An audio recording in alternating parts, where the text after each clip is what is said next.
उपवासाची थाळी आपली तयार आहे। इथं केलेला आहे मी भगरीचा भात, शेंगदाण्याची आमटी, वेपर्स आणि 2 लाडू। कशी वाटली तुम्हाला आमची आजची थाळी?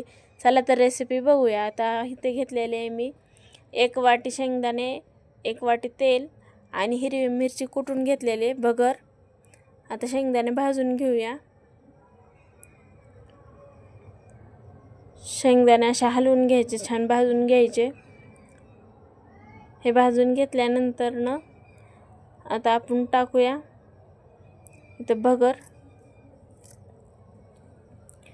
भगर पण आपली असं गुलाबी रंगावरच भाजून घ्यायची, कलर बदलेपर्यंत। आता आपली भगर भाजून तयार आहे बघा, अशा प्रकारे हलवून घ्यायची मस्त। आता आपण काढून घेऊ। इथं टाकून घेतलेले तेल, हिरवी मिरची कुटून घेतलेली। आता टाकून बटाटा तळून घेऊया। आम्ही दुसरं काहीच टाकत नाही, फक्त हिरवी मिरची टाकतो कुटून घेतलेली। हे बघा आपला बटाटा पण तळलाय तेलामध्ये। आता टाकूया आपण शेंगदाण्याचं कूट हलवून घ्यायचं थोडं बघा।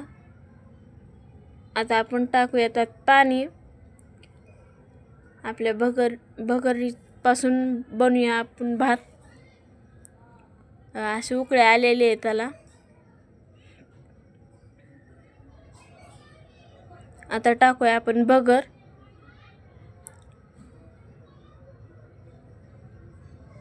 टाकून झालेली आहे आपली।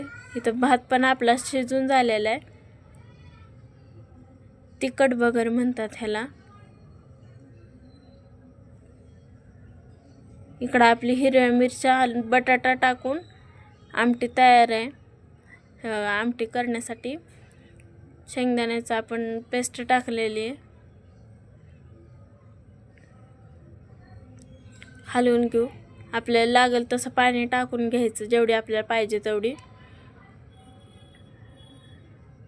याला उकळी येऊ द्यायची। आता तयार आहे आपली आमटी पण तयार आहे आणि आपले भात पण तयार आहे। कशी वाटली तुम्हाला आजची रेसिपी?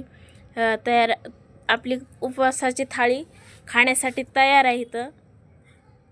चला तर लाईक करा, शेअर करा, सबस्क्राईब करा आणि तुम्ही पण करून बघा आणि मला कमेंटमध्ये सांगा।